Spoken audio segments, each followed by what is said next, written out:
Salut, bienvenue, c'est Feufeu, bienvenue dans cette deuxième vidéo où je vais te parler de comment j'ai créé mon univers manga original et des sources d'inspiration qui ont façonné mon récit. Alors, ces influences qui ont joué un rôle clé dans la construction de mon histoire et je vais t'expliquer pourquoi je les ai choisis et où je souhaitais aller avec mon récit. Pour commencer, il faut que tu saches que j'ai toujours été quelqu'un de très curieux et créatif dans ma vie. Un exemple, je maîtrise 5 langages de programmation informatique. Et quand je te dis que je les maîtrise, eh bien, je les maîtrise.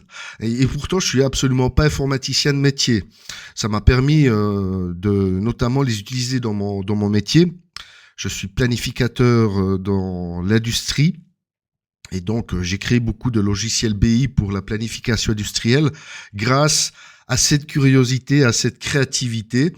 Donc, je les ai mis en œuvre dans mon métier au quotidien. Donc, j'ai une approche très autodidacte dans ma vie quand je souhaite me lancer dans un projet. Et celui de créer un manga n'échappe pas à cette règle. Tu t'en doutes bien, évidemment, je n'ai aucune connaissance du métier de scénariste. Alors, j'ai pris le temps de me renseigner sur les points les plus importants à respecter.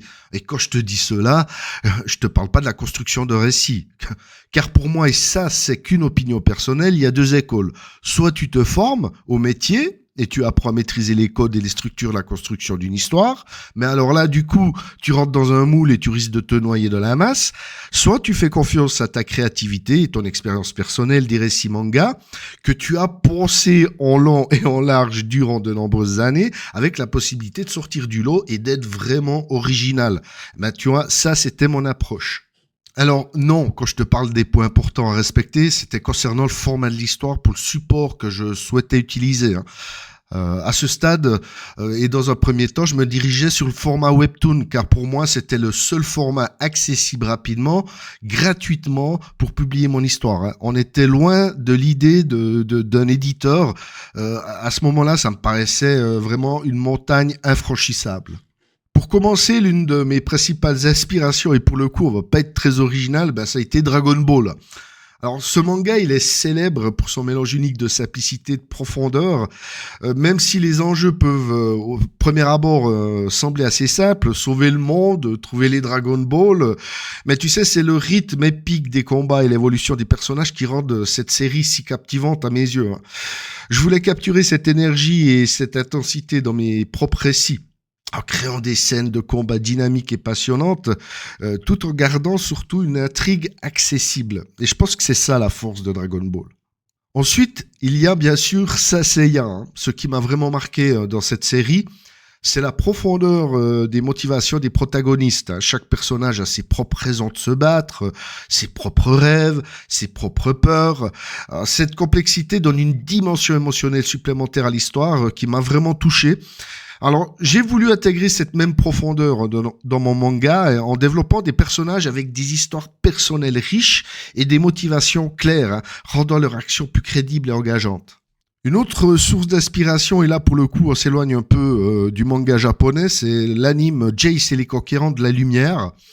Est une autre source pour moi majeure d'inspiration, avec l'originalité de son univers, avec ses véhicules transformables et ses paysages extraterrestres, ça m'a toujours fasciné.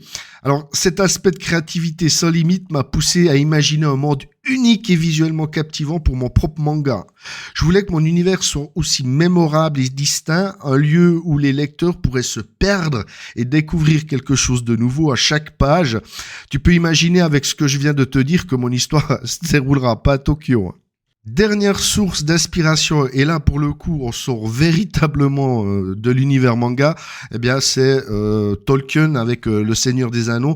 Tu sais, la complexité, la profondeur de son histoire, ainsi que la dualité omniprésente entre le bien et le mal, sont des éléments qui m'ont énormément influencé. Tu sais, dans mon récit, j'ai cherché à créer une trame narrative complexe où les frontières entre le bien et le mal ne sont pas toujours très claires. Je voulais m'éloigner des standards du shonen où le héros et le vilain sont facilement identifiables et explorer des thèmes plus nuancés, plus ambigus. J'adore ça.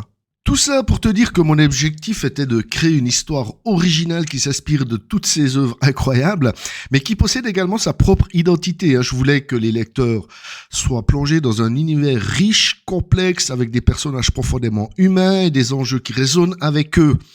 Mon espoir, tu sais, c'est que mon manga ne soit pas seulement une aventure épique, mais aussi une réflexion sur les motivations, les choix et les conséquences.